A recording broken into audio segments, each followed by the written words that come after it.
My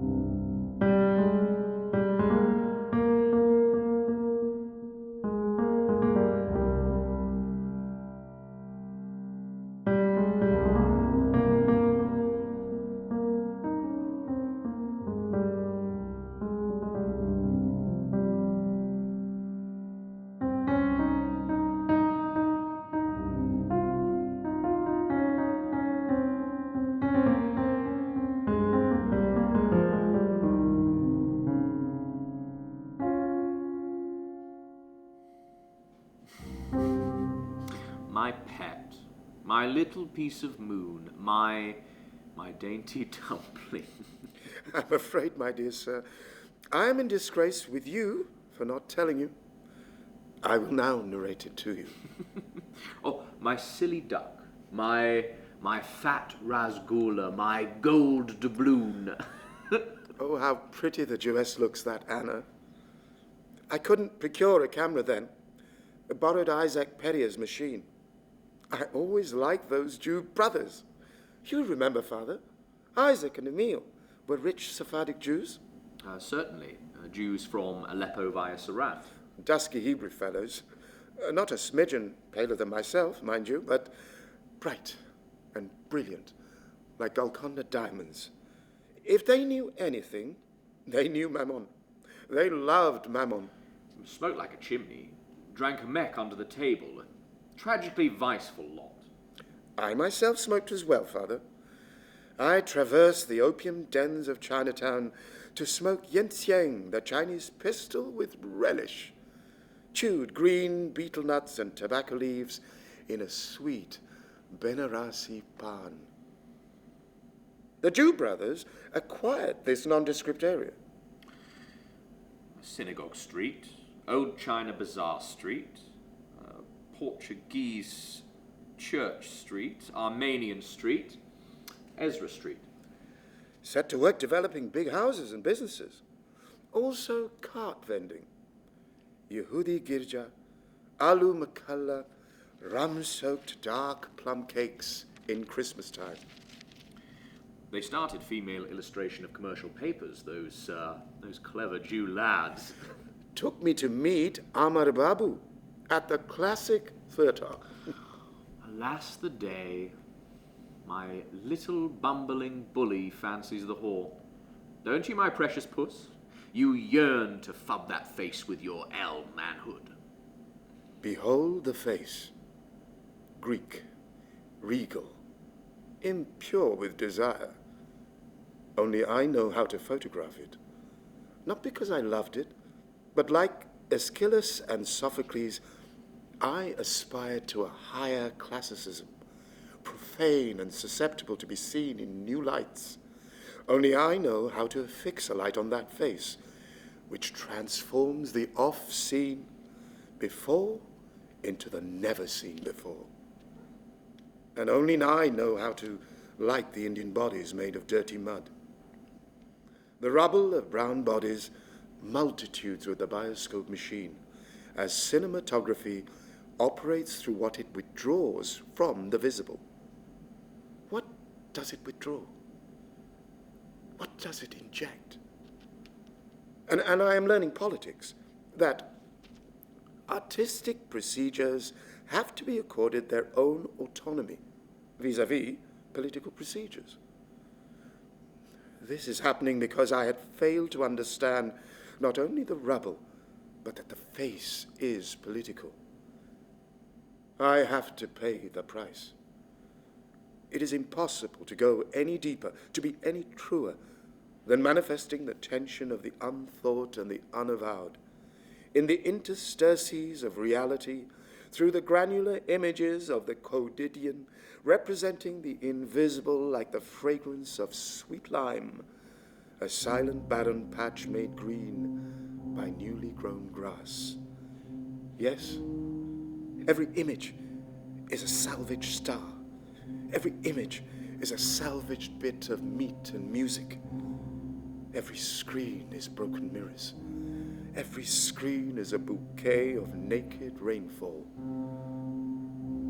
I, Diamond Babu, a Bhadralok with blood in the face, inventor of Bengali body and desire in cinema, and my sons and daughters of new horizons will make the screen shimmer with rage, will make the screen think with prajna and karuna before they reflect forgotten faces washed in rain.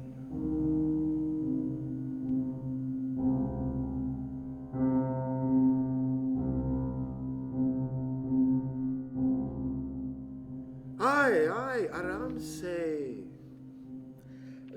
The Police Commissioner of Calcutta, Sir Frederick Locke Halliday, as arranged before by the Chief Justice, will see you tomorrow at his residence, 9 Loudon Street, 11 o'clock in the morning.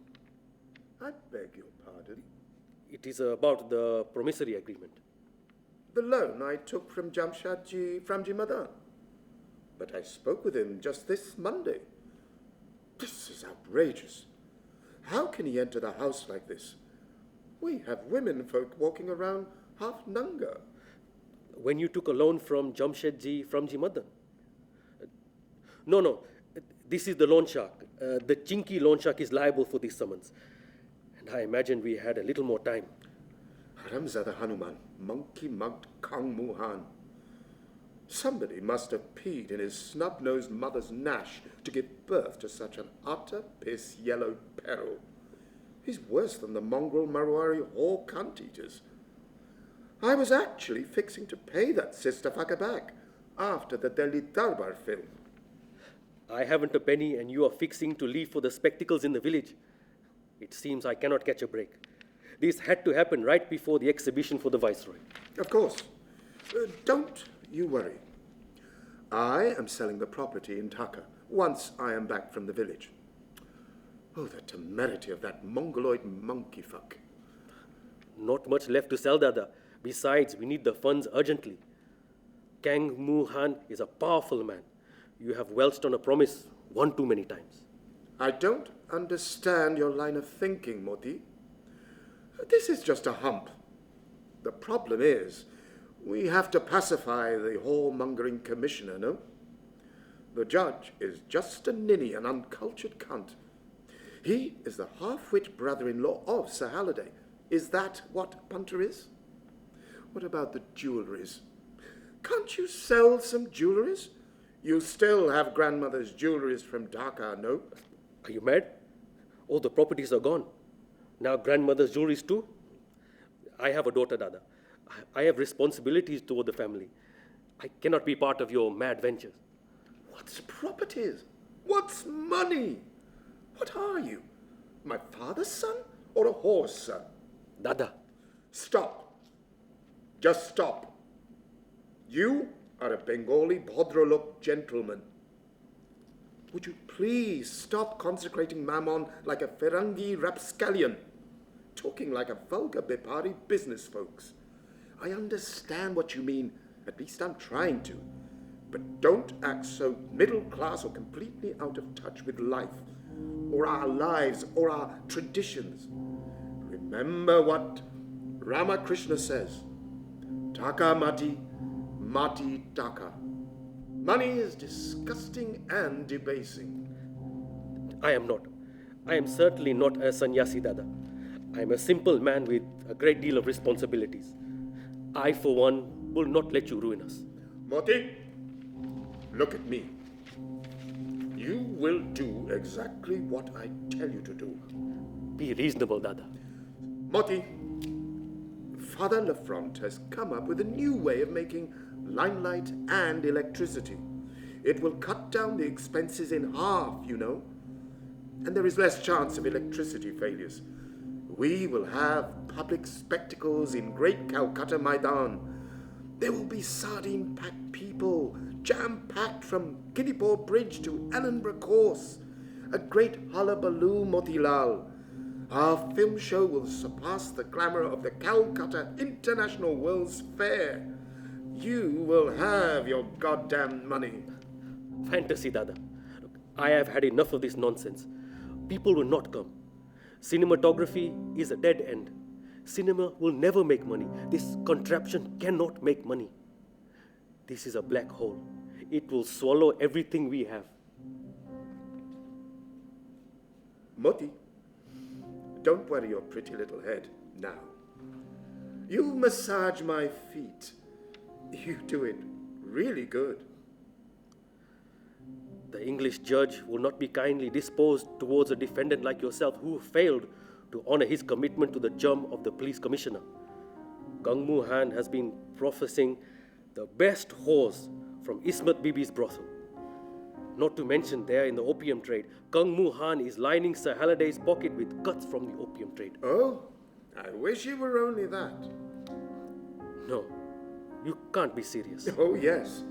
Have you laid your eyes on the Commissioner Halliday's green-eyed Usmani whore? She is delectable. I wanted to cast her in my film, but Police Commissioner had a longer reach than mine. I truly wanted to save her from that gorilla. It breaks my heart. She's living the life of sin now, isn't she? That poor thing. I see. So this is what this is about. She offered me her perfume handkerchief at Rajan Babu's concert. You gave her so much money. She barely finished her Tumri song and you threw a bunch of banknotes. Anna was enraged, and I didn't care. The first time, I beheld the gaze of her green angel eyes, and it was happy Merry Christmas for this Bengali boy. You know what I mean? It was like entering Whitelaw Laidlaw's store with Papa during Chiasmus time. One doesn't want nostalgia. One wants everything in the store. Not only the sweets, but the nostalgia for something one has never experienced. One can never capture. I cornered the wild thing. And asked her where she lived. And she pointed down the road. I knew she was Ismat Bibi's new import, of course. Of course.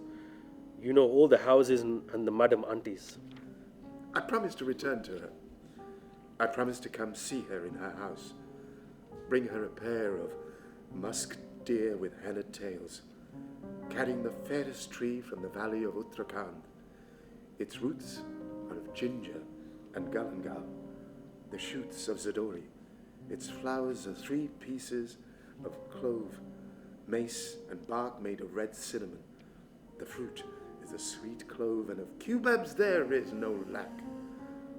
But the problem is, my little lark's Bengali was not very good, and I am not sure she understood what I meant.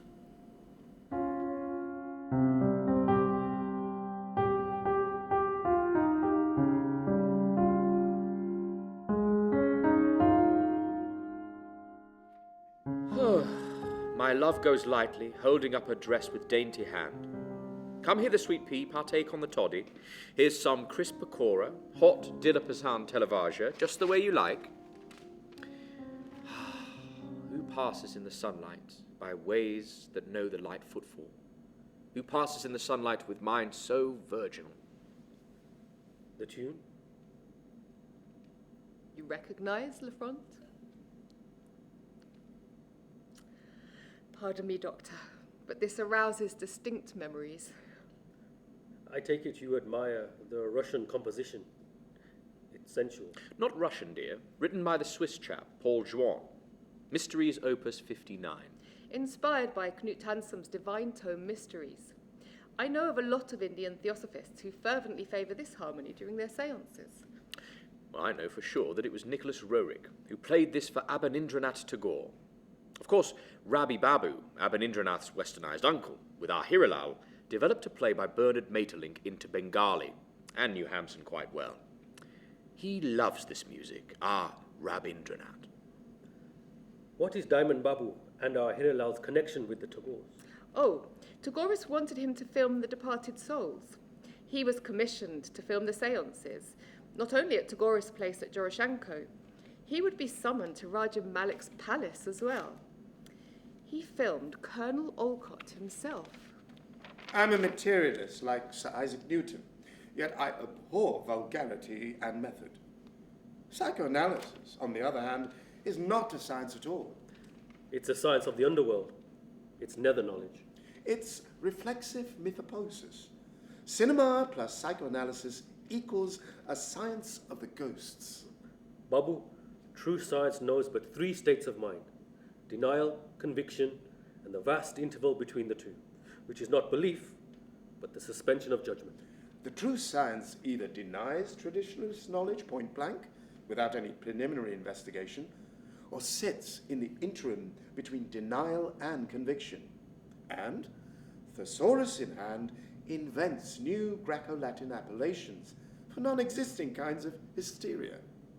There's no religion of science greater than the truth. Indeed, I concur. We are in the business of truth. You misunderstand. Truth is subjective. Your truth is subjective and inferior. Only the law is real. The tradition that rises from the ferment of blood, land, and soul. I view subject as a machine. Your ego, your everyday subjectivity is kept in a state of perpetual reconstruction through techne, episteme, and blind, rude forces. Oh, what's the rumpus? What did the poor chap do? You are rude to him, such, oh Lord. This man is a debauched raper of righteous women. He had raped a little organ player in Istanbul inside a temple before he got on the ship to India. I've not done no such thing. You're making an awful blunder. I've brought cargo of old ivories, enamels, faience, porcelain, lacquer, and wooden sculptures, embroidered satins. I sell goods to the merchant shop. I've not done no such thing as violating a lady. He is a back alley murderer, a thief, a molester of tender mademoiselles. I knew the little one. Her name was Anna. She had no father. I saw her in the shul. He corrupted her with kindness and wicked words for days. He fed her Hamantashen and sweet wine on Purim and raped her again, again, again. While he was sleeping, dazed with wine, I dragged the Anna from under him. You're making a mistake. I am impotent. My shriveled body feels only scorn for the flawed folly of fornication. My woman cuckolded me for my own brother. I am a limp-dicked man. I was wandering about the ship one night. He forced me into a niche. He began to insist on violating me. He boasted in my ear that he had already thrown his wicked wick inside the cunnies of 101 females. Let me go. You know I have nothing to do with females. Let me go, I beg you. What do you want from me? Stay still. I want your weapon. I want to cut off your raping, rampaging phallus. Why? Why me? Just a dream I had. I need to construct a coronet of Kaffir cocks for the goddess to come alive. Now kneel down. Don't flay around if you know what is good for you. You don't want to bleed profusely, bleed to death, do you? I am trying to make it easier for you. No.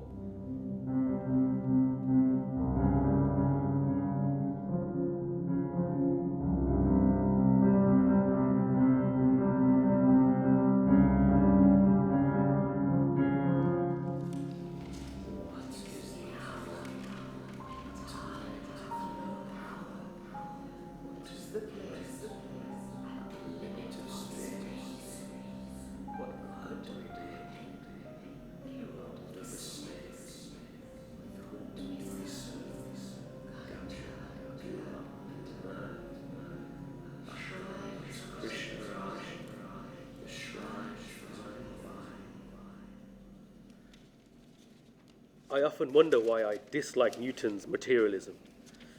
It's perhaps what poet William Blake calls Newton's sleep that garners such abhorrence. Where art thou? I behold thee not as once, in those eternal fields, in clouds of morning stepping forth, with harps and songs, when bright Ahania sang before thy face, and all thy sons and daughters gathered around my ample table. See you not all this racking, furious confusion. Come forth from slumbers of thy cold abstraction. Yes, right. The tone and the imagery are extraordinarily close to Goethe's polemic against the abstraction of Newton's optics. And recall passage how Blake drew what seems to be a sketch of the eternal man seated beneath a pair of compasses.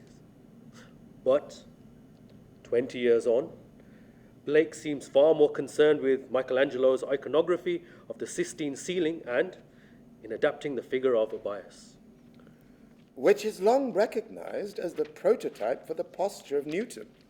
In that famous 1795 color print watercolor Blake did, extending visually the connotations of this symbol of rationalism. Blake had been in touch with Fuseli since the late 1780s, and it was from Fuseli, by far the most learned of the Royal Academicians, that Blake accepted the program of Michelangelo's Great Cycle. The subject, as Fuseli put it in a later lecture, is theocracy or the empire of religion the progress and final dispensation of providence, the relation of the race to its founder. From Fuseli, too, he may have learnt of the role of Abias in the genealogy of Christ, a role of absolute submission to the divine authority. Abias upholds Judaic orthodoxy against the rebellion of the first king of the kingdom of Israel, Jeroboam. He would thus serve, in Blake's eyes, as a fitting model for Newton, who was also associated in his imagination with the tyrannical figure of the Ancient of Days.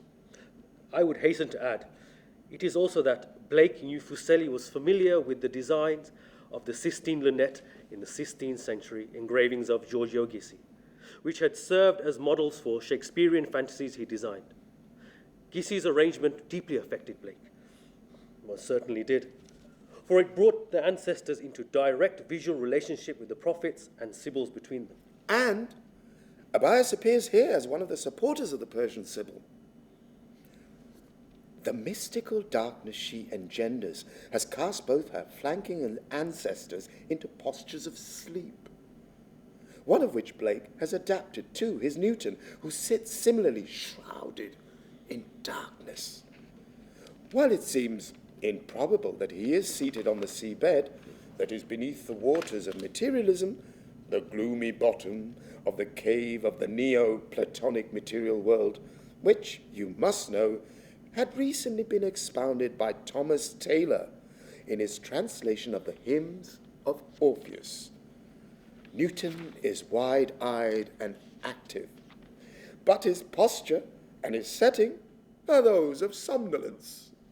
This somnolence for Blake is the visual embodiment of Newtonian folly. Newton, the father of factory, and factory logic of mechanistic view of God's organic universe. May God us keep from single vision and Newton's sleep. Mythopopus, dear Doctor. We come back to your nether knowledge, the myths, which Horace and his Ars Poetica says have not been invented by the ancients to strengthen the traditional laws. Here, I think, I differ from the Christians and your Dr. Freud. People of the future remember, I lived during the eclipse of kings. One by one, silent and sad, they died, and such was their valor, it turned into legend. Actions, beautiful days, restless sleeps, vegetation, copulation, perpetual melodies, movements, veneration, divine pain, your worlds that look alike and look like us. I drank you all and was not satisfied, but now I know what the universe tastes like. I'm south, I drank the whole universe. On the banks where I watched waves roll and barges slumber. And if I want to, I'll drink still more of the universe. And if if I want to, I'll drink still more of the universe. Hear my songs of universal intoxication. The September night slowly drew to an end. The bridge's red lights were put out in the Seine. The stars died. Day was just breaking. The stars were dying. The day was barely awake.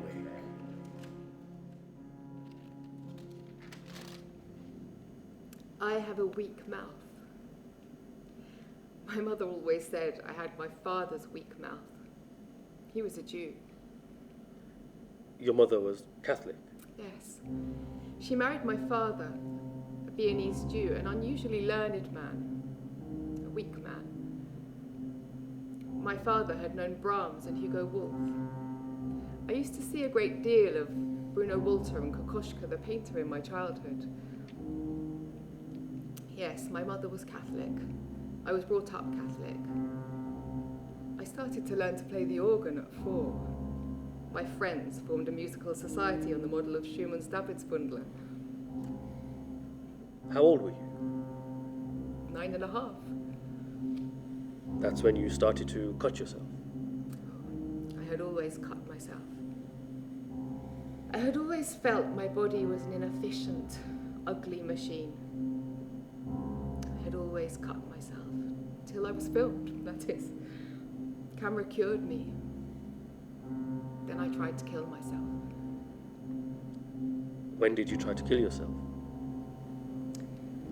I was raped by a trader in Istanbul. I was 12 years old. My mother was trying to buy our passage to India. It was then I lost my father. I got drunk. It was Purim and I got drunk on the sweetest Manischewitz. And I knew I was going to kill myself, but before I cut my wrist, I wanted to be alone. I sat down at the piano and started playing myself some Mahler, my own transcription of the Adagio of the 10th. And all of a sudden, my nose started to bleed, and these deep wounds appeared on both my palms, and I was bleeding. And all at once, I went into a state of ecstasy. You had a vision? No. I felt something. Everything made sense. I cannot explain my feeling, but suddenly I understood why I had to suffer. Why I had to suffer so much. And I started to laugh. And I played one of Beethoven's bagatelles, the third of Opus 126. I'm convinced he wrote this variation with Plato's Philosopher King in mind. My body was my despair. 12, 13, 14. I was trapped in the limited and narrow purposes of logic. The central problem is the problem of the body, the stupid, intractable body. But you found salvation in your music, your mind's world, your emancipated mind. Oh, Bose Babu, body is the mind. Body is the soul. Body is the symptom of the mind's measures and motions. Recall Schiller's An die Freude, Ode to Joy, Dr. Bose. Drunk with fire we dare to enter, Holy One, inside your shrine. Your magic power binds together what we by custom wrench apart. All men will emerge as brothers where you rest your gentle wings. Oh, how divinely it is disseminated in the fourth movement of Beethoven's Ninth Symphony, the angelic choral melody. Turkish march and Greek love. What celebration of Eros. The body, the vehicle of Eros and jouissance, is the material infrastructure of existence. But how do you portray the soul and its living and its blue airtightness on screen? Is the process mimetic? Is the process somatic? Is it shamanic? His bioscope, Biomechanism. Come to our bioscope show in the countryside one day, and I will show you.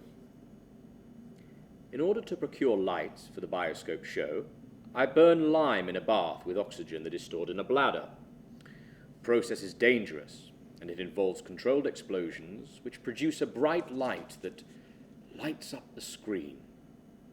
We molest the nature and endanger lives. To illuminate the soul on the screen. My bioscope is electric and eros. It emanates from the despairing bodies, not machines. Cinema is Tantra, my dears. The camera is the greatest Tantra. Cinema is a symbolic conjuration exactly like raising demons from the graveyard of flesh, with sweet incantation punctuated with desire. Cinema is Tantra, Yantra, and Mantra. True that. All true. But, like Swamiji, Swami Vivekananda says, true Tantra rises from Bengali land and blood. Our spirit speaks through Yantra into cinema, in the true marriage of land and blood. J'ai ouvert ta tête pour lire tes pensées. J'ai croqué tes yeux pour goûter ta peau. J'ai bu ton sang pour connaître ton désir et de ton corps frissonnant. J'ai fait monde à le monde.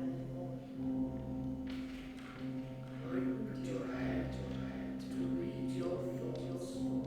I crunched your eyes to taste your sight.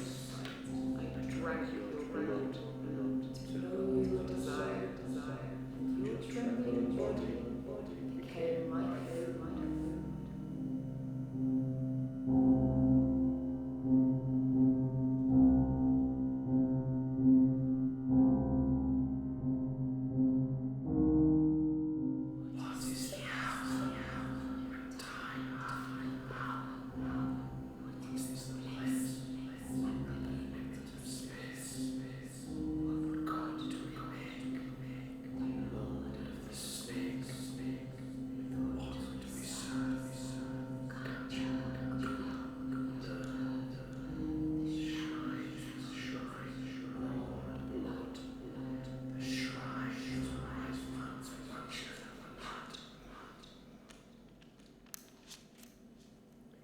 Theatre is dead. We must celebrate. We must drink rosy champagne of the finest wine. Did you know? Schumann only worked drunk on champagne. Bring the bubbly. Bring the merry. Bring the lightness that comes with the end of the cycle. It's the censorship that killed the theatre. The theatre's been dead since the Brits passed the Dramatic Performance Act in 1876. Will you never understand what I'm trying to relate? Yes, dear man, the king of theatre, Ardhendu Mustafi, has left the country forever. The owner of the Biden Street Theatre, Bhuban Mahan Neogi, became bankrupt due to the Sharendra and Binodini court case. The great dramatist, Upendranath Das, left for London. Your favourite actor, Hiralal became a police officer in Port Blair.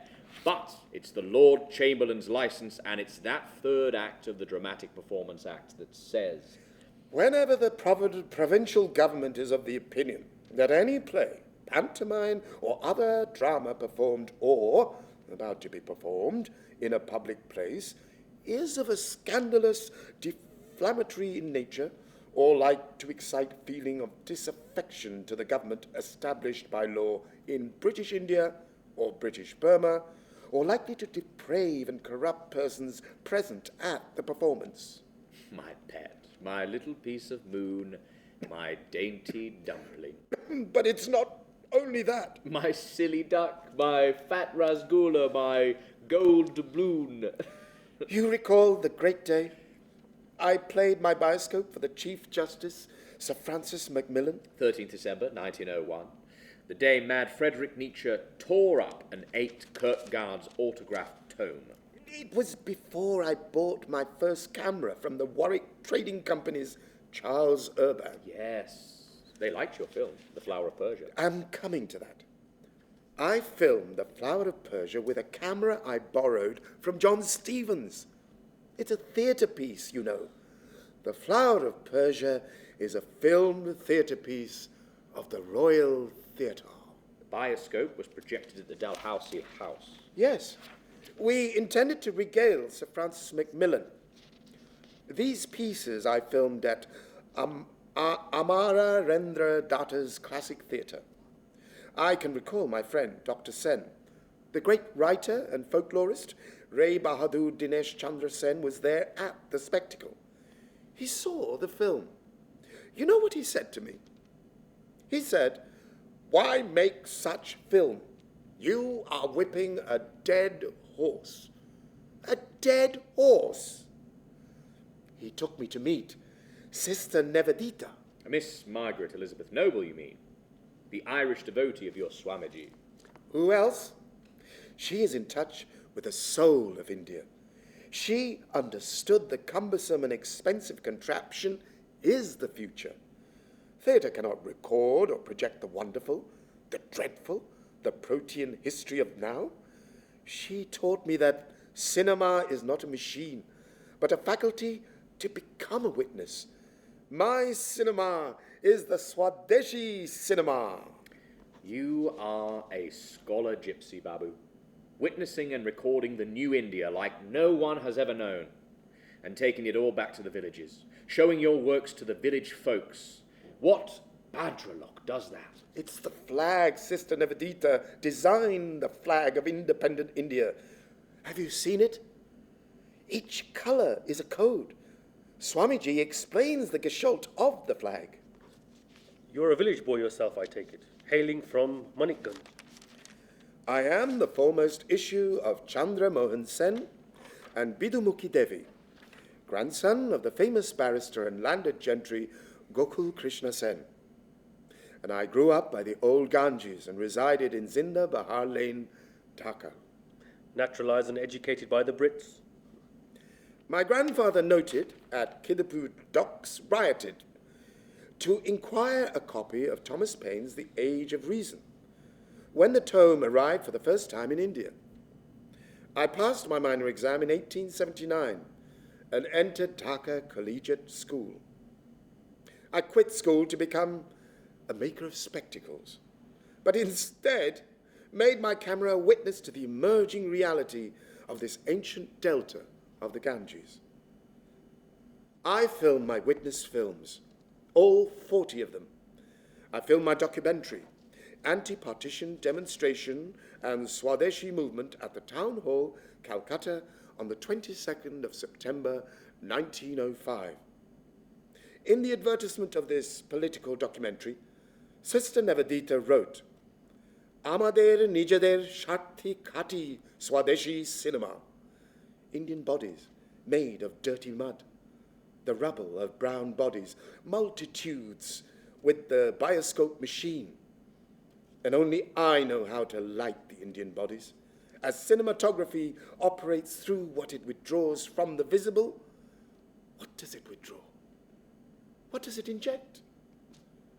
And I'm learning the truth about projecting the soul, that artistic procedures have to be accorded their own autonomy vis-à-vis spiritual procedures.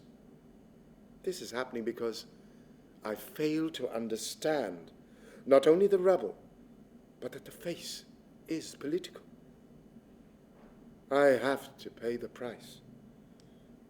It is impossible to go any deeper, be any truer than manifesting the tension of the unthought and unavowed in the interstices of reality through the granular images of the quotidian, representing the invisible like the fragrance of sweet lime, a silent barren patch made green by newly grown grass.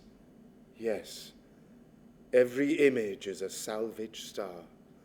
Every image is a starving bit of meat and music. Every screen is broken mirrors. Every screen is a bouquet of naked rainfall. I, Diamond Babu, hailing from 18 Blackie Square Lane, Durjapara, a Bhadralok with blood in the face, inventor of Bengali body and desire in cinema. And my sons and daughters of new horizons will make the screen shimmer with rage, will make the screen think with prajna and karuna before they reflect forgotten faces washed in rain.